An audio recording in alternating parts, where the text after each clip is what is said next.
নমস্কার, আমি অপূর্ব জস। আমার এই চ্যানেলে আপনাকে আরেকবার স্বাগত জানাই। ঠাকুর ঘরে মেনে চলুন, এই সব নিয়ম না হলেই বিপদ।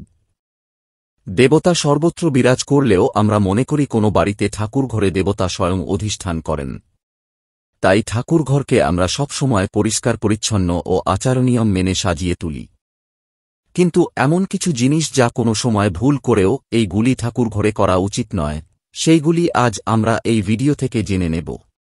আসুন কি করা উচিত বা কি করা উচিত নয় আমরা জেনে নিই। ঠাকুর ঘরে দরজা কখনোই লোহার তৈরি হবে না, বা দরজা যেন নিজে নিজে বন্ধ না হয়ে যায়, তা খেয়াল রাখতে হবে। ঠাকুর ঘরে আলো বাতাস প্রবেশ করে এমন জায়গায় হতে হবে, না হলে নেগেটিভ এনার্জি মুক্ত হবে না। ঠাকুর ঘরে ঘণ্টা অবশ্যই থাকবে, তা ঝোলানো বা হাতে বাজানো যাই হোক না কেন, তা পূজার সময় বাজাতে হবে। ঠাকুর ঘরের রং সাদা, হলুদ বা হালকা নীল হওয়া শুভ।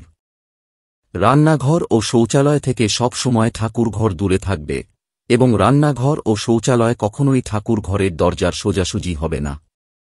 ঠাকুর ঘরে প্রদীপ ঘরের উত্তর পূর্ব অর্থাৎ ঈশান কোণে থাকবে, এবং তা কখনোই মাটিতে রেখে জ্বালাবেন না। কোনো পাত্রের ওপর রাখবেন, তামাপিতল বা কাঁসার পাত্র হলে ভালো, না হলে মাটির পাত্র, লোহা বা স্টিল বা কাঁচের না। ঠাকুর ঘরে কোনো দেবদেবীর মূর্তি রাখলে তা 2 ইঞ্চির কম বা 9 ইঞ্চি বেশি না হয়, তা খেয়াল রাখতে হবে। একই ঠাকুরের 2টি মূর্তি ঠাকুর ঘরে রাখা নিষেধ, বা ঠাকুরের মূর্তি একে অপরের দিকে মুখ করে রাখা উচিত নয়। ঠাকুর ঘরে চামড়ার তৈরি কোনো জিনিস রাখবেন না। ঠাকুর ঘরে শ্রীরাধার কোনো মূর্তি বা ছবি রাখলে সেখানে রুক্মিণীর কোনো ছবি বা মূর্তি রাখবেন না। গণেশ ঠাকুরের সাথে ঋদ্ধি ও সিদ্ধির কোনো ছবি বা মূর্তি রাখবেন না। সাধারণ গৃহস্থের ঠাকুর ঘরে শ্মশান কালীর ছবি বা মূর্তি রাখা উচিত নয়। ঠাকুর ঘরে কালভৈরবের কোনো ছবি বা মূর্তি রাখা উচিত নয়।